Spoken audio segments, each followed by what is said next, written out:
नमस्कार। कार्यक्रम सामाजिक न्यायमा म प्रस्तुता रूप सुनार यहाँ सम्पूर्णलाई हार्दिक स्वागत गर्न चाहन्छु। आदरणीय दर्शक महानुभावहरू, यस कार्यक्रममा हामी समसामयिक विषयवस्तुहरूमाथि सामाजिक न्यायको दृष्टिकोणबाट छलफल गर्ने गर्छौँ, बहस गर्ने गर्छौँ। यो कार्यक्रम इन्डिजिनियस टेलिभिजनबाट प्रत्येक शनिबार राति 9 बजे प्रसारण हुन्छ र साथै आइटिभीबाट पनि प्रसारण हुन्छ। आदरणीय दर्शक महानुभावहरू, आज हामी नेपालले मानव अधिकारको क्षेत्रमा गरेका अन्तर्राष्ट्रिय प्रतिबद्धताको कार्यान्वयनको अवस्थाका बारेमा कुरा गर्नेछौँ। हिजो मात्र नेपालको मानव अधिकारको अवस्थाका बारेमा संयुक्त राष्ट्रसङ्घको मानव अधिकार परिषदको 37औं सत्रमा समीक्षा भएको छ।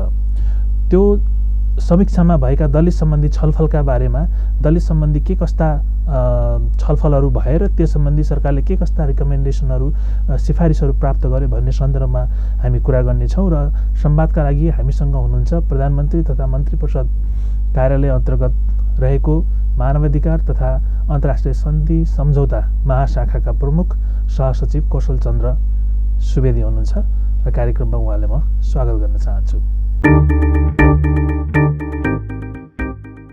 कौशल सर, कार्यक्रममा यहाँलाई स्वागत छ। Thank you. आज हामी नेपाल सरकारले मानवाधिकार सम्बन्धी गरेका अन्तर्राष्ट्रिय प्रतिबद्धताका विषयमा र त्यसमा पनि विशेष गरी अहिले जुन भर्खरै सम्पन्न भयो हिजो युनिभर्सल पिरियोडिक रिभ्यू, विश्वव्यापी आवधिक समीक्षा जसलाई भन्छन्, यो विषयमा नेपालका सम्बन्धमा उठेका र विशेष गरी दलितको दृष्टिकोणबाट उठेका सवालहरूमा हामी आज छलफल गर्छौँ। यो मानवाधिकार सम्बन्धी जुन अन्तर्राष्ट्रिय प्रतिबद्धताहरू छ, अन्तर्राष्ट्रिय सन्धि सङ्गठनहरू छ, यिनीहरूको बारेमा कुरा गर्दा एउटा आम जनमानसमा या यो क्षेत्रमा काम गर्ने मान्छेहरूका बिचमा चाहिँ कुरा हुँदा के भन्छन् भने सरकारले अन्तर्राष्ट्रिय मञ्चहरूमा प्रतिबद्धता चाहिँ गर्छ तर त्यसको कार्यान्वयन फितलो देखिन्छ भन्ने एउटा आरोप छ सरकारलाई। के भन्नुहुन्छ? थ्याङ्क यू सर, एकदम पर्टिनेन्ट, एकदमै वास्तविक प्रश्न सोध्नुभयो। दुईवटा एप्रोचहरू रहेछन् अन्तर्राष्ट्रिय जगतमै। एउटा के भने पहिले आफ्नो देशको वास्तविक स्थिति सुधार गरेर मात्रै अन्तर्राष्ट्रिय सन्धि सम्झौतामा पक्ष हुने एउटा एप्रोच। अर्को एप्रोच के भयो भने अन्तर्राष्ट्रिय सन्धि सम्झौताहरूमा पक्ष हुने, त्यसपछि त्यो अनुसारका दायित्वहरू पुरा गर्ने सन्दर्भमा अगाडि बढ्ने भन्ने अर्को एप्रोच। पहिलो एप्रोच धनी सम्पन्न देशहरूलाई सजिलो छ।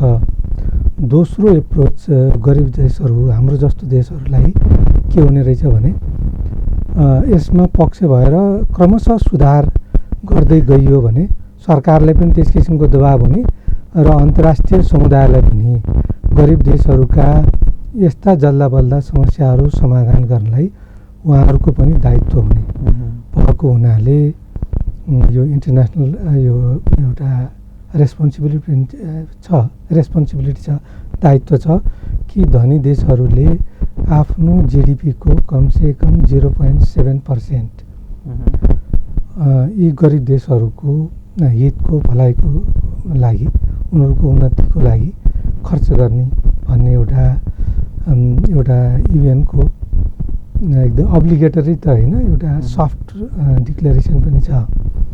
त्यस हिसाबले उहाँहरूको पनि केही दायित्वहरू छन् कि गरिब देशहरूका यी जल्दाबल्दा समस्याहरू समाधान गर्न उहाँहरूले पनि कन्ट्रिब्युसन गर्नुपर्छ र गरिब देशहरूले पनि यसलाई एउटा राज्यले बाध्यात्मक एउटा दायित्वको रूपमा स्वीकार गरेर आफ्ना कानुन, नीति, योजना, कार्यक्रममा समाहित गरेर क्रमशः परिपूर्ति गर्दै लैजाने यो एप्रोच हो। खास गरेर आर्थिक, सामाजिक, सांस्कृतिक अधिकारहरूको सम्बन्धमा एउटा प्रोग्रेसिभ रियलाइजेसन भन्ने थियो पहिले, त्यो कन्भेन्सनमै छ हाम्रो अन्तर्राष्ट्रिय यो अनुबन्ध। आर्थिक, सामाजिक तथा सांस्कृतिक अधिकार सम्बन्धी हामीले प्रतिज्ञा पत्र भन्छौँ। त्यो प्रतिज्ञा पत्रको हाम्रो प्रस्तावना हेऱ्यौँ भने त्यसले प्रोग्रेसिभ रियलाइजेसन क्रमशः त्यो सुधार गर्दै जाने, किनभने सबैलाई स्वास्थ्य, सबैलाई शिक्षा, त्यो पनि इन्टरनेसनल स्ट्यान्डर्डको त्यो एकैचोटि पुर्याउनु त कुनै पनि देशले सक्दैनन्। त्यो भावनाले ग्रेजुअल्ली क्रमशः सुधार गर्दै लगेर ती अधिकारहरू सुनिश्चित गर्ने भन्ने अवधारणा हो। त्यो अवधारणा सुनिश्चित गर्नका लागि पनि पक्ष भइसकेपछि हामीलाई एउटा दबाब सिर्जना हुन्छ देशभित्रै र त्यो अनुसार पनि हामीले सुनिश्चित गर्दै जान्छौँ। खास गरेर मानवाधिकार सम्बन्धी महासन्धिहरूमा अग्रिम रूपमा पक्ष हुँदाखेरि सरकारलाई, सिभिल सोसाइटी, नागरिक सबै समग्रले दबाब दिने र त्यो उपलब्धि हासिल गर्नका लागि अगाडि बढ्न सहयोग हुने, सबै सचेत हुने र आफ्ना नीति योजना कार्यक्रम र कानुनमा समाहित गरेर अगाडि बढ्ने हिसाबले अगाडि हुँदाखेरि हामीलाई प्रेसर पर्छ र चाँडै त्यो सुनिश्चित गर्छौँ। त्यो पछाडि यदि सम्पन्न देश हो भने पहिले सुनिश्चित गरेर त्यसको पक्ष हुने। यो कानुनी शब्दमा भन्ने हो भने हामीले यो द्वैधवादी भन्छन्, डुअलिजम अन्तर्राष्ट्रिय कानुन उसमा, र डुअलिजम र मोनिजम भन्छ। त्यस हिसाबले चाहिँ पनि व्याख्या गर्ने चलन छ। तर हामीले मानवाधिकारको सुनिश्चित गर्ने यो विषयमा सोच्दाखेरि अग्रिम पक्ष हुँदाखेरि त्यसले हानिभन्दा लाभ धेरै गर्छ, राज्यलाई धेरै दबाब सिर्जना गर्छ। किनभने त्यो अधिकार सुनिश्चित गर्नु पर्यो, त्यो अनुसारको अन्तर्राष्ट्रिय संयन्त्रहरूमा जवाब दिनु पर्यो, प्रतिवेदनहरू पेश गर्नु पर्यो। त्यो भावनाले चाँडै रियलाइजेसन त्यो अधिकारहरू सुनिश्चित गर्नलाई सरकारलाई दबाब पर्छ र नागरिकहरूलाई त्यो अधिकार सुनिश्चित गर्नलाई दाबी गर्ने एउटा आधार सिर्जना हुन्छ। नागरिकको हिसाबले भन्दाखेरि अग्रिम रूपमा यस्ता महासन्धिहरू, खास गरेर मानवाधिकारको सुनिश्चित गर्ने महासन्धिहरूमा राज्य अगाडि पक्ष भएको नागरिकको हिसाबले राम्रो छ। किनभने हाम्रा अधिकारहरू सुनिश्चित हुने हुन्। तर सरकारको पक्षमा हेर्ने हो भने रिसोर्स कम छन्। त्यो अधिकारहरू जनतालाई सुनिश्चित गर्न सरकारको पक्षबाट हेर्दाखेरि गाह्रो छ। यो एउटा पक्ष छँदैछ। तर के भने अग्रिम रूपमा पक्ष हुँदाखेरि हाम्रो नागरिकको हिसाबले हामीले क्लेम गर्न पाउँछौँ, दाबी गर्न पाउँछौँ। सरकार प्रेसरमा हुन्छ। सीमित स्रोतलाई रासनल एउटा औचित्यपूर्ण प्रयोग गरेर त्यो अधिकारहरू सुनिश्चित गर्नुपर्ने हुन्छ। त्यस भावनाले मानवाधिकार सम्बन्धी महासन्धिहरूमा अग्रिम रूपमा पक्ष हुनु त्यसलाई सकारात्मक रूपमा लिनुपर्छ एउटा नागरिकको हिसाबले। किनभने ती अधिकारहरू हामीले सुनिश्चित गर्नका लागि सरकारसँग दाबी गर्न सक्छौँ, हाम्रा संयन्त्रहरूसँग दाबी गर्न सक्छौँ, कानुन बनाउनलाई दबाब दिन सक्छौँ। कोर्टमा हामी ती कानुन बनिसकेपछि अधिकार सुनिश्चित गर्नलाई हामी अदालतमा गएर त्यो अधिकारहरू सुनिश्चित गराउन सक्छौँ। त्यस भावनाले मानवाधिकार सम्बन्धी महासन्धिहरूमा अग्रिम रूपमा पक्ष हुनु नागरिकका लागि लाभदायक छ। अब यो पक्षसँग यो तर्कसँग त म सहमत भएँ। तर जस्तो हामीले अहिले विश्वव्यापी आवधिक समीक्षाकै बारेमा कुरा गरिरहेका छौँ। नेपालको यो तेस्रो समीक्षा हो। 2011मा पहिलो पटक, 15मा दोस्रो पटक र अहिले तेस्रो पटक भयो। पहिलो आवधिक समीक्षादेखि अहिलेसम्म हेर्दाखेरि, दलितका दृष्टिकोणबाट हेर्दाखेरि के देखिन्छ भने त्यो रिकमेन्डेसनहरूको रिपिटेसन देखिन्छ कि होइन। भनेपछि अर्को सिभिल सोसाइटीको सर्कलमा सरकारलाई लाग्ने एउटा अर्को आरोप चाहिँ के पनि हो भने नीतिगत रूपमा व्यवस्था भएको देखिन्छ, कानुन निर्माण गरेको देखिन्छ। जस्तो संविधानमै पनि केही कुराहरू उल्लेख छन्, नीतिगत रूपमा निर्माण भएको देखिन्छ। तर त्यसलाई चाहिँ नतिजामा हेर्ने परिपाटी त्यो किसिमको मेकानिजम सरकारले बनाएको छैन या पर्याप्त मात्रामा त्यसमाथि लगानी गरेको छैन भन्ने अर्को आरोप छ। के भन्नुहुन्छ यहाँले? यो आरोप पनि ठिक छ एक किसिमले। किनभने त्यो अधिकारहरू हामीले कानुनमा, नीतिमा समाहित गऱ्यौँ, त्यसको पूर्ण रूपमा प्रत्याभूत भएन भनेर सिभिल सोसाइटीले भन्नु स्वाभाविक छ। किनभने उहाँहरूले भन्नै पर्छ, उहाँहरूको दायित्व त्यही नै हो। सरकारलाई झकझगाउने, एडभोकेसी गर्ने, लबिङ गर्ने र ती अधिकारहरू सुनिश्चित गर्नका लागि राज्यका संयन्त्रहरूलाई घचघचाउनु स्वाभाविक हो। एउटा एक पक्षबाट हेर्दाखेरि त्यसलाई नराम्रो मान्नुहुन्न। अब अर्को पक्षबाट हेरौँ, रियलिस्टिक ढङ्गले ती अधिकारहरू हामीले कानुनमा समाहित गऱ्यौँ, नीतिमा समाहित गऱ्यौँ, हाम्रा योजना कार्यक्रमहरूमा राख्यौँ। अब भनौँ न दलितहरूको रिप्रेजेन्टेसन कति प्रतिशत भयो भने कानुनमा राखियो, संविधानमा राखियो, अरू ऐनहरूमा राखिए र अहिले हामीले यतिजना महिला प्रतिनिधिहरू वडा लेभलमा छन् भनेर हामीले करिब 5-6 हजार दलितहरूको प्रतिनिधित्व हाम्रो स्थानीय तहमा छ। त्यस्तै हाम्रो सङ्घीय प्रादेशिक संसदहरूमा छन्। हाम्रो दलितको प्रतिनिधित्व त्यसै गरेर हाम्रो निजामती सेवामा अथवा सार्वजनिक सेवामा ग्रेजुअली बढ्दैछ। 10 वर्षको अगाडिको स्थिति र अहिलेको स्वाभाविक रूपमा फरक छ। यही हो हेर्नुपर्ने कुराहरू, हामीले बुझ्नुपर्ने कुराहरू, सरकारले बुझाउनु पर्ने कुराहरू के हुन् भने हिजो 10 वर्ष अगाडि के थियो, 4 वर्ष अगाडि के थियो, 4 वर्ष आज फरक के भयो, त्यसलाई हामीले मापदण्डमा हेऱ्यौँ भने एकदम धेरै फरक रहेको पाइन्छ। यो त प्रोग्रेसिभ धेरै अधिकारहरू प्रोग्रेसिभ रियलाइजेसनका अधिकारहरू छन्। शिक्षा, स्वास्थ्य, रोजगारीका कुराहरू क्रमशः आइराखेको छ। शिक्षा नभइकन त्यसको रोजगारीको सुनिश्चितता गाह्रो छ होइन। त्यही अनुसारको प्रतिनिधित्व भएर मात्रै भएन, मिनिङफुल एउटा औचित्यपूर्ण प्रतिनिधित्व गर्नु पर्यो। यी सबै पक्षलाई हेर्दाखेरि क्लेम गर्नु स्वाभाविक छ। सिभिल सोसाइटीले घचघचाउनुपर्छ र सरकारले पनि भन्नुपर्छ कि हिजो 4 वर्ष अगाडि यो थियो, हामीले यो युपिआरमा पनि राखेका छौँ। 4 वर्ष अगाडि के थियो, अब आज 4 वर्ष पछाडि के छ, र अर्को युपिआरको चौथो साइकलमा हाम्रो चाहिँ दलितका इस्युजहरू रिप्रेजेन्टेसन कति छ, शिक्षा, स्वास्थ्य, रोजगारी, हायर एजुकेसन सबै क्षेत्रमा हाम्रो संविधान, ऐन, हाम्रा नीति कार्यक्रमहरू कार्यान्वयन गरेर के कति उपलब्धि हासिल गरियो त हामीले फ्याक्ट फिगरमा हामीले 4 वर्षपछि फेरि देखाउँछौँ र त्यसको इन्डिकेटरमा हामीले पक्का पनि अझ इम्प्रुभ भएको हामीले पाउँछौँ। त्यो भावनाले उहाँहरूले सिभिल सोसाइटीले भन्नै पर्छ, उहाँहरूले झकझकाउनै पर्छ, त्यो स्वाभाविक छ। र यो सरकारले पनि सुनिश्चित गर्दै जानुपर्छ र ग्रेजुअल्ली अब यो त केही समय लाग्छ, 15-20 वर्षमा यो त एकदम के थियो हिजोको स्थिति आज के छ। अहिले यो सिभिल सोसाइटीको कुरा गर्दाखेरि पनि सरले अब सरकारको तर्फबाट त्यसरी व्याख्या गर्नु होला, त्यो आफ्नो ठाउँमा छ। तर तथ्याङ्कलाई हेर्दाखेरि पनि जस्तो प्रतिनिधित्वको सवालमा पनि निजामतीमै अहिले दलितको जनसङ्ख्याको अनुपातमा हेर्ने हो भने त्यो सहर छैन, जम्मा 2% मात्रै छ। र प्रभावकारिता किन हेर्न खोजेको भन्नाले जस्तो भनौँ न 2011 सालमा 2068 सालमा जातीय छुवाछुत तथा विभेद सम्बन्धी ऐन बन्यो। अनि त्यो ऐन बनिसकेपछि अहिलेसम्म झन्डै 36भन्दा बढी दलितको हत्या भएको छ।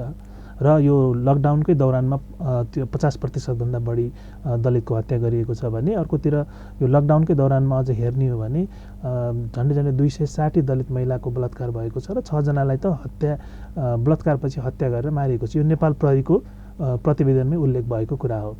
भन्नुको अर्थ कानुन हामीसँग भयो तर त्यसको प्रभावकारी कार्यान्वयन नभएको हुनाले दलितले आफ्नो ज्यान गमाउने होइन, भएका अधिकारहरू पनि पूर्ण रूपमा उपभोग गर्न नपाउने अवस्था आयो नि त। जस्तो भनौँ न निजामतीका लागि जुन आरक्षण गरेका सिटहरू छन्, अघिल्लो लोकसेवा आयोगले निकालेको सूचनामा पनि त्यहाँ पनि त केही बेइमानीहरू भए भन्ने आवाज पनि छ नि, के भन्नुहुन्छ? एकदमै दुःख लाग्दो कुरो हो। यतिखेर अलिकति अपराधहरू कोभिडको बेलामा अलिकति दलितको सवाल मात्रै होइन, थुप्रै क्षेत्रमा अलिकति यस्ता घटनाहरू बढेका छन्। सुइसाइड पनि यो बेलामा बढेको छ, यो वर्ल्ड वाइड बढेको छ। यो कोभिडले सिर्जना गरेका समस्याहरू जहाँसम्म दलितको हाम्रो हत्या हिंसाको फोकसको कुरा गर्ने हो भने यो अब मानवाधिकार इन जनरल अब हत्या गरेर राइट टु लाइफ त भायोलेसन भयो, तर त्यसलाई हेर्ने जनरल मानवाधिकारको एप्रोचबाट नहेरेर क्रिमिनल लको हिसाबले, फौजदारी कानुनको उल्लङ्घनको हिसाबले हामीले हेर्नुपर्छ। र त्यो दलित उप भएको हत्या हिंसाका घटनाहरूलाई राज्यले अनुसन्धान गरेर त्यसलाई अदालतमा अभियोजन गरेर सजाय दिलाउने पट्टि लाग्यो कि लागेन भनेर त्यो कुरालाई यहाँहरूले फोकस गर्नुपर्छ। र यो कुरामा सरकार सजग छ। वास्तवमा अपराधहरू घटे भने ती फौजदारी अपराधहरू हुन्, ती त्यस्ता घटनाहरूलाई अनुसन्धान गरेर अभियोजन गरेको छ कि सरकारले अभियोजन गरेको छ, मुद्दा चलाएको छ र त्यसलाई सजाय गराउन सरकार प्रतिबद्ध छ। हामीले हेर्नुपर्ने फोकस्ड कुरो त्यो अब कुनै समयमा कुनै ठाउँमा कुनै व्यक्तिलाई अपराध गर्यो, विरुद्ध गर्यो भने त्यसलाई त्यही जातिकै कारणले, त्यही वर्गकै कारणले गर्यो भनेर हामीले त्यो ढङ्गले हेर्ने होइन कि फौजदारी कानुनको उल्लङ्घनको हिसाबले हामीले त्यो हेर्नुपर्छ। यो जुन 36 जनाको मैले आँकडा यहाँलाई दिएँ, यसमा चाहिँ यो हत्या भइसके पछाडि ऊ चाहिँ यो समुदायको थियो भनेर भनिएको होइन, त्यो सङ्ख्या ठुलो छ। यो चाहिँ जातीय विभेद गरिएका कारणले नै भएको हत्या फोकस गर्छ। जस्तो भनौँ न, मैले यहाँलाई उदाहरण दिँदाखेरि रुकुम पश्चिममा जुन 6 जना युवाको हत्या भयो, त्यो त तपाईँको गैर दलित महिलासँग बिहे गर्ने जुन उनीहरूले प्रयास गरे त्यो एउटा जरिया बनाएको थियो नि त होइन। सो त्यस्ता केसहरूको आँकडा भनेको हो होइन। यस्ता केसहरूलाई पनि एकदम कडाइका साथ अनुसन्धान गर्ने, दायरामा ल्याउने, हाम्रो कानुनको दायरामा लिने, सजाय गर्ने, एकदमै त्यो गर्नुपर्छ। त्यसमा दृढ चाहिँ छ।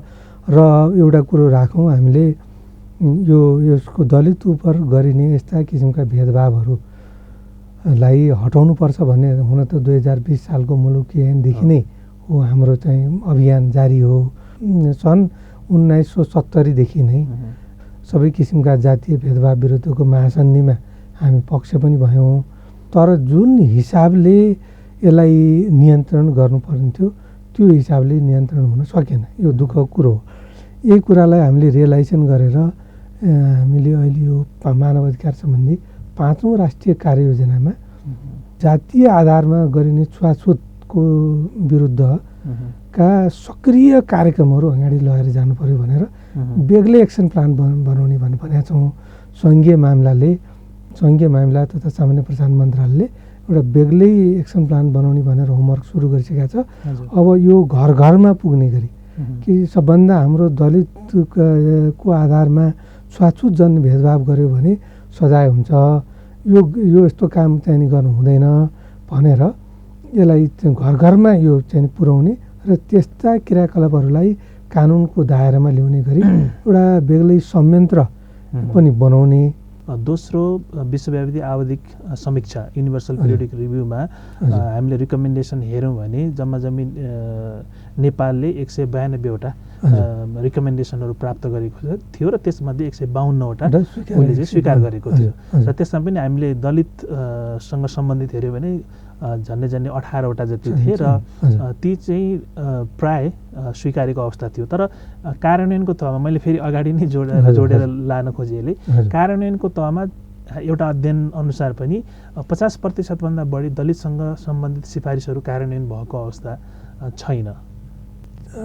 यो हाम्रो दोस्रो विश्वव्यापी आवधिक पुनरावलोकनको सिफारिसको क्रममा आएका धेरैजसो सिफारिसहरू दलितसँग सम्बन्धित सिफारिसहरूमा हाम्रो जातीय भेदभाव तथा छुवाछुत सम्बन्धी ऐनलाई नै प्रभावकारी रूपमा कार्यान्वयन गर भन्ने नै धेरै सिफारिसहरू छन्। मुख्य सिफारिस त्यही छ र त्यही आधारमा हामीले त्यो ऐनलाई पनि हामीले संशोधन गऱ्यौँ र ऐनको क्षेत्राधिकारलाई पनि व्यापक बनाइयो, सजायकोलाई पनि वृद्धि गरिएको छ र यसलाई प्रभावकारी रूपमा कार्यान्वयन गर्न राज्यको यो कानुन कार्यान्वयन गर्ने संयन्त्रलाई हामीले अझ प्रभावकारी बनाउनुपर्छ। त्यसमा कुनै त्यस्ता अपराधहरू आएका छन्, ढाकछोप गरिएका छन्, कारबाही गरेका छैनन् भने त्यो चाहिँ त्यसलाई चाहिँ हामीले पुनः हामीले हेर्नुपर्छ र त्यस्ता घटना छन् भने पुनः अनुसन्धान गरेर कारबाहीको दायरामा ल्याउनै पर्छ र यो कार्ययोजनामा पनि ती कुराहरू हामीले फेरि राख्छौँ र अहिले पनि आएका थुप्रै यो तेस्रोको पुनरावलोकनको क्रममा पनि त्यस किसिमका सिफारिसहरू आएका छन्। यो जातीय छुवाछुतका कुराहरूलाई पनि नियन्त्रण गर्ने कुराहरू आएका छन्। त्यसलाई हामीले अब बेग्लै कार्ययोजना हाम्रो मानव अधिकार सम्बन्धी यो 5औं राष्ट्रिय कार्ययोजनाको अतिरिक्त युपिआरका सिफारिसहरू कार्यान्वयनका लागि पनि बेग्लै फेरि कार्ययोजना बनाउँछौँ। हामी छुट्टै कार्ययोजना बनाउँछौँ। सबै सम्बन्धित निकायहरूलाई हामीले त्यहाँ राखेर हामीले कार्ययोजनाले जातीय विभेदलाई कसरी त्यसलाई त्यो एउटा एक्टिभिटिज त्यसको एक्टिभिटिज राखेर त्यसलाई हामीले ब्रेकडाउन त्यसका इस्युजहरू के छन् कम्पोनेन्ट यो बेग्लै हाम्रो कार्ययोजना सङ्घीय मामिलाले बनाउने कार्ययोजनासँग हामीले यो युपिआरको सिफारिसको कार्यान्वयन गर्ने कार्ययोजनालाई हामीले म्याच गरेर र यो त्यही अनुसारका क्रियाकलापहरू आइडेन्टिफाई गरेर जिम्मेवार निकाय आइडेन्टिफाई गरेर हामी अगाडि बढाउँछौँ।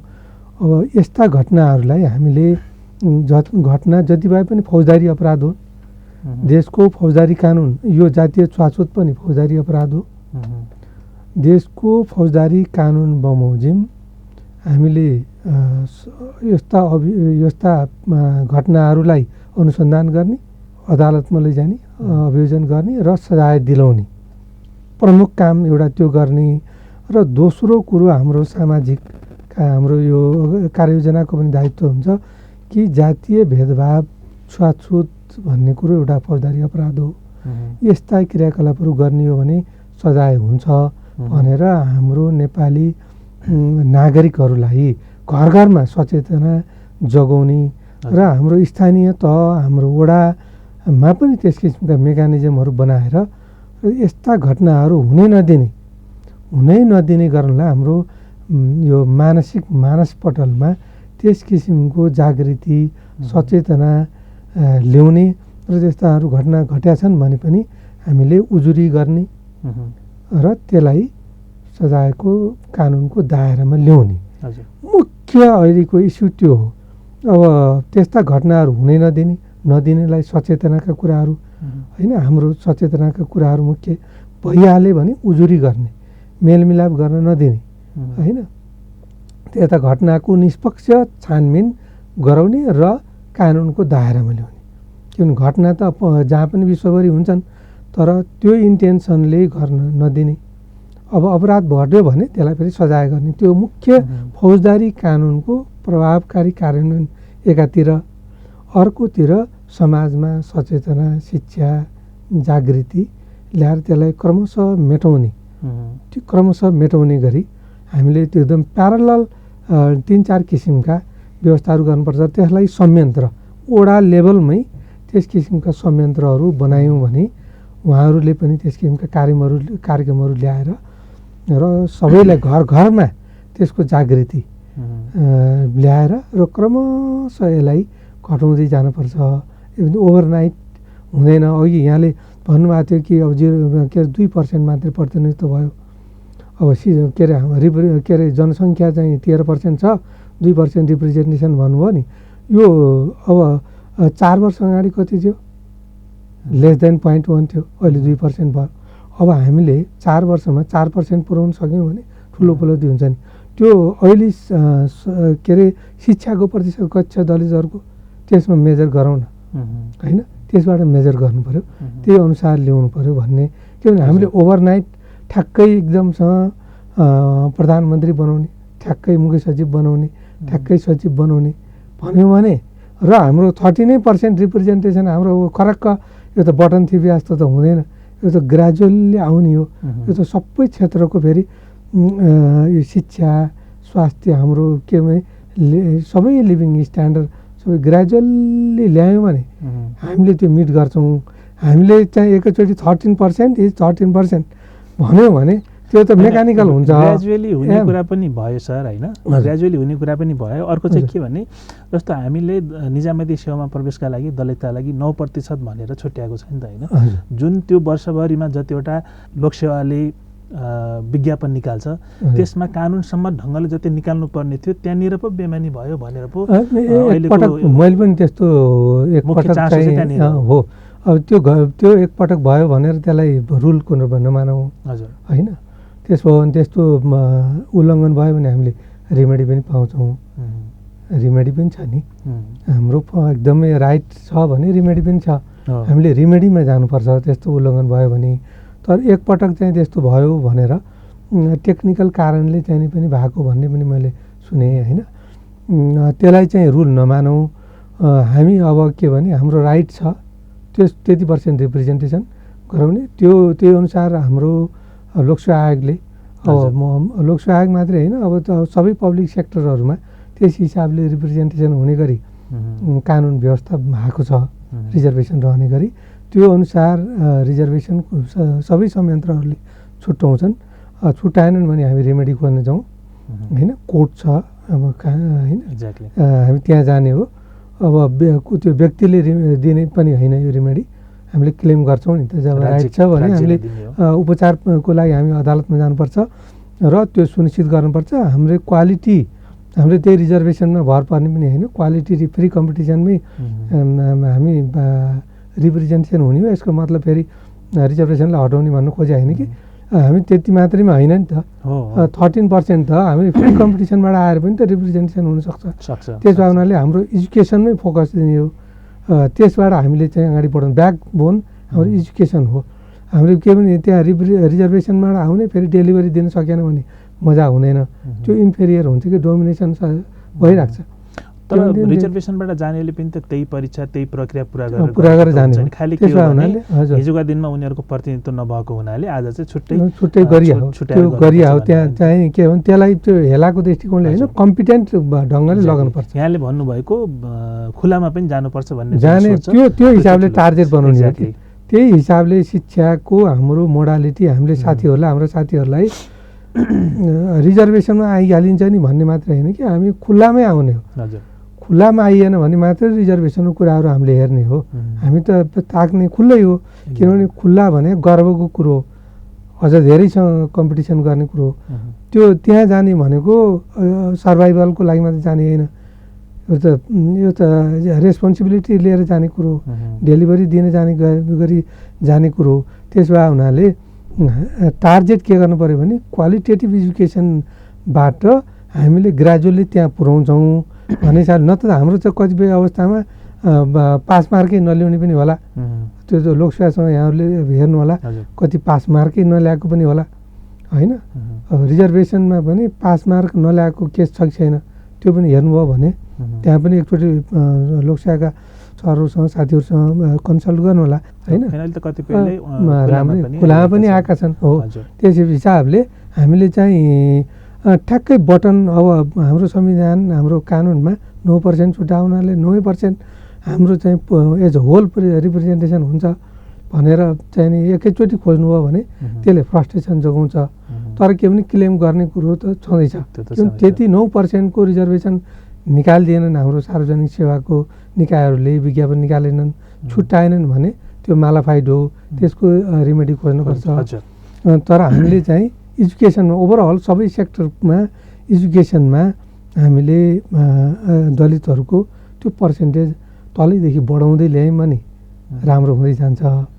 मुख्य त्यसमा फोकस गरौँ। त्यसमा चाहिँ म सहमत भएँ यहाँसँग। अब अर्को चाहिँ के हो भने जुन हिजो तेस्रो आवधिक समीक्षा भयो, त्यो समीक्षामा सुरुदेखि अन्तसम्म हेर्दै जाँदा 3-4वटा कुराहरू उठेको देखिन्छ। एउटा चाहिँ सङ्क्रमणकालीन न्यायको कुरा गरिएको छ, अर्को चाहिँ महिला विरुद्धको हिंसा र विभेदका कुरा गरिएको छ, त्यसपछि यौनिक तथा लैङ्गिक अल्पसङ्ख्यकका अधिकारका कुरा गरिएको छ र जातीय विभेदको कुरा गरिएको छ। यसो हेर्दाखेरि अहिले पनि त्यहाँ उठेका सवालहरूमा चाहिँ सीमान्तकृत र महिला लगायतका जो विभेद भोगिरहेका छन् उनीहरूका कुरा चाहिँ त्यहाँ उठेको देखिन्छ। सो यिनीहरूलाई सम्बोधन गर्न सरकारले कसरी कलेक्टिभली काम गर्ने सोच बनाएको छ? कतिपय कुराहरू त होइन कलेक्टिभली पनि रेस्पोन्स गर्न सकिन्छ नि। यी कुराहरू के हुन् भने हाम्रो लामो समयदेखिका हाम्रो विद्यमान अवस्थाका उपजहरू हुन्। हाम्रो शिक्षा, स्वास्थ्य, रोजगारी लगायतको सबै हाम्रो यो सोसियल इन्डिकेटरहरू, सामाजिक क्षेत्रका इन्डिकेटरहरू नै त्यस किसिमको छ। विभेद छ, छुवाछुत छ, हाम्रो पछौटेपन छ होइन। अब आर्थिक सामाजिक असमानताहरू छन्, त्यसैलाई अब कम गर्दै जाने, न्यून गर्दै जाने, हटाउने भन्ने हिसाबले नै हाम्रो अब अहिलेको संविधान को उद्देश्य त्यही हो। त्यस किसिमबाट हाम्रा मौलिक हकमा पनि त्यस किसिमका व्यवस्थाहरू छन्, दलितका लागि व्यवस्थाहरू छन्। छुवाछुतजन्य अपराधहरू भयो भने त्यसलाई दण्डित गर्ने, त्यस्तो घटनाहरू घट्यो भने क्षतिपूर्ति नै दिने भनेर हाम्रो संविधानले व्यवस्था गरेको छ। बालबालिकाका कुराहरूलाई त्यसरी शोषण गरियो भने क्षतिपूर्ति दिने कुराहरू छन्। महिला विरुद्धका हरेक किसिमका अपराधहरूलाई निषेध गर्ने मात्रै होइन, त्यसलाई महिलाका हककै रूपमा स्थापित गरेर त्यस किसिमका लैङ्गिक हिंसा, शारीरिक शोषण लगायतका कुराहरू, रिप्रोडक्टिभ राइटका, प्रजनन स्वास्थ्यका अधिकारहरू सबै संविधानले व्यवस्था गरेका छ र त्यही अनुसार मौलिक हक कार्यान्वयन गर्न आएको बनेका कानुनहरू पनि बनेका छन्। त्यही अनुसारका नियमहरू पनि बनेका छन्। अब ती अनुसार हामीले कार्यान्वयनको प्रक्रिया पनि सुनिश्चित गरेका छौँ र त्यही अनुसारको स्वास्थ्यको हक सुनिश्चित गर्नका लागि संयन्त्रहरू पनि भनौँ न, स्वास्थ्य चौकी, प्रदेश स्तर, स्थानीय स्तर, जिल्ला स्तर र हाम्रो केन्द्रीय सङ्घीय लेभलमा पनि त्यस किसिमका संयन्त्रहरू बनेका छन्। अब यो समग्र हाम्रो यो 15औँ योजना, मानव अधिकार सम्बन्धी कार्ययोजनाहरू सबै ड्राइभ हाम्रो तिनै तहका हाम्रो सरकारका तिनै तहको लेभलबाट त्यही अनुसारका कार्यक्रमहरू बनेका छन् र त्यसलाई अगाडि बढाउने ढङ्गले अगाडि बढेको छ। र यसको मतलब यी एकैचोटि अब कार्यक्रम बन्यो भनेर एकैचोटि त स्वाट्टै घट्दैन नि, यो त ग्रेजुअल्ली कम गर्दै गर्दै गर्दै जाने हो। यी कुराहरूलाई अहिलेको सिफारिसमा पनि तेस्रो आवधिक पुनरावलोकनको क्रममा ती कुराहरूलाई उठाइएका छन्। स्वाभाविक रूपमा यसलाई अझ क्रियाशील ढङ्गले, अझ सक्रिय ढङ्गले, अझ फोकस ढङ्गले बेग्लै कार्ययोजना बनाएर, मैले अघि पनि भने कार्ययोजना बनाएर हामी अगाडि बढ्छौँ र यसलाई स्वाभाविक रूपमा 4 वर्षको अवधिमा अर्को पटक त हामीले घटाउनै पर्छ, यसमा इम्प्रुभमेन्ट गर्नै पर्छ। किन हाम्रा नीति योजना कार्यक्रम बजेट सबै त्यही अनुसारको विनियोजन हुन्छन्।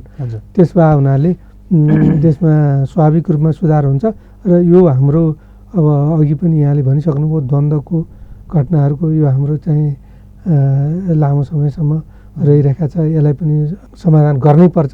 सरकार प्रतिबद्ध छ। अब आयोगहरू पनि गठन भएको छन्। अब यिनी आयोगहरूले काम पनि गर्दैछन्। यी कम्प्लेक्स इस्यु भएको हुनाले अलिकति कानुन संशोधन गर्नुपर्ने छ। सर्वोच्च अदालतको फैसला, हाम्रो अन्तर्राष्ट्रिय प्रतिबद्धताहरू, हाम्रो ग्राउन्ड रियालिटी सबैलाई हेरेर त्यो कानुन संशोधन गरेर र यसलाई टुङ्गोमा पुर्याउने सरकारको प्रतिबद्धता छ। राष्ट्रिय अन्तर्राष्ट्रिय जगतमा सरकारले पटक पटक भनिआएको छ र यसमा विवाद छैन। यसलाई चाँडै गर्नुपर्ने मात्रै एउटा एकदम महत्त्वपूर्ण सवाल छ। र हाम्रो हिंसा, विभिन्न किसिमका लैङ्गिक हिंसा, छुवाछुत जन्य कुराहरू, यी सबैलाई हामीले सबै मिलेर अगाडि बढेर यसलाई घटाउनै पर्छ, यसलाई कम गर्नै पर्छ र अन्ततोगत्ता यसलाई पूर्ण रूपमा समाधान गर्नुपर्छ। सबै राज्यका संयन्त्रहरू त्यही अबको हाम्रो मानवाधिकारको इस्यु भनेकै तिनै हुन्। अहिले अरू चाहिँ इस्यु हाम्रो राजनीतिक इस्युहरू छैनन्, राजनीतिक अधिकारको कुराहरू छैन। यो आर्थिक सामाजिक विषयहरू हुन्। अब हामीले कुनै यो गरिबी घटाउने कुराहरूदेखि लिएर हाम्रो एसडिजी यो दिगो विकास लक्ष्यका कार्यक्रमहरू पनि त्यसैमा छन्। हाम्रो योजना नीति पनि सम्पूर्ण ड्राइभ अहिले यी 4-5वटा इन्डिकेटरहरू सुधार गर्नेमै छन्। त्यसो हुनाले अर्को पटक हामीले जरुर अझ थप सुधार भएको अझ गर्व गर्ने स्थितिमा हामी पुग्छौँ। हजुर, हामी कार्यक्रमको करिब अन्त्यतिर छौँ कौशल सर। अब यसमा चाहिँ मैले हिजो ट्विटरमा पनि हेर्दै थिएँ, त्यो जुन हाम्रो तेस्रो आवधिक समीक्षा भइरहेको थियो, त्यसमा एकजनाले के लेख्नु भएको थियो भने नेपाल दोस्रो समीक्षामा पनि र तेस्रो समीक्षामा पनि भाग्यमानी साबित भयो। किनभने दोस्रो समीक्षामा भूकम्पले गर्दा हामीले कतिपय कुराहरू पुरा गर्न पाएनौँ भन्ने किसिमको कुरा भयो भने यो तेस्रो समीक्षा हुँदै गर्दा कोभिड एउटा कारण बन्यो। त्यसले गर्दा अन्तर्राष्ट्रिय समुदायले पनि जसरी अझ क्रिटिकली प्रश्न उठाउनु पर्थ्यो त्यसरी प्रश्न उठाउन सकेन भन्ने कुरा गर्नुभएको थियो उहाँले। त्यसमा यहाँलाई के लाग्छ? त्यस्तो त मलाई लाग्दैन। कोभिड अब सबैलाई कोभिड छ। अब यो युपिआरको मेकानिजमलाई हामीले सरस्वती हेऱ्यौँ भने हामीले 2008देखि यो प्रारम्भ भएको। त्योभन्दा अगाडि हाम्रो मानवाधिकार आयोग भन्ने थियो, ह्युमन राइट कमिसन भन्ने थियो। त्यसले त हामी जस्ता देशहरूको मात्रै रिभ्यू गर्ने, पश्चिमा धनी देशहरूको त्यही हिसाबले त्यो हेर्ने लेन्सै थिएन। अहिले त सबै देशहरूले एउटा स्वतन्त्र ढङ्गले 193वटा देशको मानवाधिकारको स्थिति 193वटै देशले रिभ्यू गर्छन्। त्यसो हुनाले हाम्रो देशको दोस्रो तेस्रो सबै पहिलो दोस्रो तेस्रो सबै सिफारिस हेऱ्यौँ भने र अमेरिकाको सिफारिस हेऱ्यौँ भने अमेरिकाको योभन्दा अगाडिको हेऱ्यौँ भने 345वटा सिफारिसहरू छन्। 345वटा। कुनै पनि देशको के अरे हाम्रोभन्दा विकसित देशहरूको हाम्रोभन्दा कम छैन सिफारिसहरू। त्यही भएर सबै देशहरूले सिफारिस गर्ने हुन्, हेर्ने हुन् होइन। हाम्रा 3-4वटा इन्डिकेटरहरू अघि ठ्याक्कै यहाँले भन्नुभयो द्वन्द्वको यो वान टाइम समाधान भयो भने समाधान हुन्छ। हाम्रो जातीय छुवाछुत, लैङ्गिक विभेद र हाम्रो अलिकति गरिबी जन्य समस्याका कारणले सिर्जित समस्याहरू, सामाजिक समस्याहरू, अलिकति शिक्षा, स्वास्थ्य, हाम्रो निःशुल्क स्वास्थ्य शिक्षा व्यवस्था हाम्रो गरिसक्यौँ। अनिवार्य शिक्षा र निःशुल्क शिक्षाको हामीले व्यवस्था गरिसक्यौँ। अब यो अनिवार्य र निःशुल्क शिक्षा र हाम्रो प्राथमिक शिक्षा निःशुल्क हुनाले हाम्रो इन्डिकेटर अब हाम्रो 4 वर्षमा स्वाभाविक रूपमा हाम्रो असाध्यै राम्रो हुन्छ। हेर्नुहोस्, किनभने एकजना बालबालिका पनि हामीले छोड्दैनौँ, ल्याउँछौँ होइन। अहिले त के भने दिवा खाजा जस्ता व्यवस्थाहरू गरेर, स्कलरसिप जस्ता व्यवस्थाहरू गरेर, निःशुल्क पाठ्यक्रमको व्यवस्थाहरू गरेका छौँ। अनिवार्य रूपमा कसैको पनि बालबालिका अब घरमा राख्न पाइँदैन भनेर गरिसक्यौँ। अब हाम्रो स्थानीय तहले मोनिटर गर्छन्। अब हेर्ने भनेकै यी कुराहरू हुन्। कसैका बालबालिका अब घरमा बस्नु पाउँदैनन्, ल्याउनै पर्छ। कुनै अपाङ्गता भएका बालबालिका छन्, तिनका समस्या छन् भने त्यसलाई पनि समाधान गर्ने गरी हामीले कानुन व्यवस्था गरेका छौँ। अब शिक्षामा एकजना पनि हाम्रो अब बालबालिका घरमा हुँदैन, अनिवार्य रूपमा ल्याउँछौँ, निःशुल्क गरेका छौँ होइन। अब उच्च शिक्षालाई दलितहरूको लागि लगायतकालाई हामीले अनि के अरे हामीले स्कलरसिप लगायतका व्यवस्थाहरू गर्छौँ भनेका छौँ। माथिल्लोको लागि, माथिल्लो उच्च शिक्षाको लागि रिजर्भेसनको पनि व्यवस्था छ। त्यसो हुनाले हाम्रो इन्डिकेटर अबको 4 वर्षमा केही त्यस्तो अप्ठ्यारो ठुलै एकदमसँग प्राकृतिक विपत्ति आएर गर्नै नसक्ने अवस्था भयो भने बाहेक हाम्रो कुनै पनि देशमा सार्क रिजनमा अब श्रीलङ्का अगाडि होला, नत्र हाम्रो असाध्यै राम्रो हुनेवाला छ। किनभने पोलिटिकल राइटमा हाम्रो असाध्यै स्वतन्त्र फ्लेक्जिबल समाज छ। सिभिल सोसाइटी त्यस्तै एकदम भाइब्रेन्ट छ, ओपन छ। त्यति इन्डियामा पनि छैन। हाम्रो सार्क रिजनमा कन्ट्रोल छ, बङ्गलादेशमा पनि त्यति छैन। हाम्रो जतिको भाइब्रेन्ट सिभिल सोसाइटी, हाम्रो मिडिया जतिको अरूको एकदम वाचडग मोनिटर गर्ने अरू छैनन्। र अब हामीले सबै संयन्त्र, कानुन, सबै व्यवस्थाहरू गरिसक्यौँ। इमान्दारीपूर्वक सबैले कार्यान्वयन गऱ्यौँ भने हाम्रो सोसियल इन्डिकेटर असाध्यै राम्रो जान्छ, असाध्यै राम्रो जान्छ। प्रस्पेक्ट असाध्यै राम्रो छ कि अलिकति थोरै ड्राइभ अझ पोजिटिभ ढङ्गले लगिदिने बित्तिकै हामीले एकदम राम्रो उपलब्धि हासिल गर्छौँ। हाम्रा समस्या भनेको तिनै हुन्, अरू छँदै छैनन्। जति देशहरूले रिगोरस प्रश्न एकदम कडा राख्यो भने कुरो त्यही हो, कुरो त्यही हो, नराम्रो छैन। हजुर, हस्। यहाँको समय र विचारको लागि धेरै धेरै धन्यवाद। Thank you sir. हाम्रो इन्डिजिनियस टेलिभिजन लगायत हाम्रो रूप सरलाई पनि धन्यवाद। युपिआर लगायतका हाम्रो मानव अधिकारको समग्र स्थितिको बारेमा संक्षिप्त छलफल गर्ने अवसर दिनुभयो, धन्यवाद। धन्यवाद। आदरणीय दर्शक महानुभावहरू, आजको कार्यक्रम हामी यहीँ समापन गर्छौँ। अर्को हप्ता अर्को व्यक्ति र सन्दर्भसहित पुनः उपस्थित हुने नै छौँ। अहिलेलाई बिदा दिनुहोस्। नमस्कार।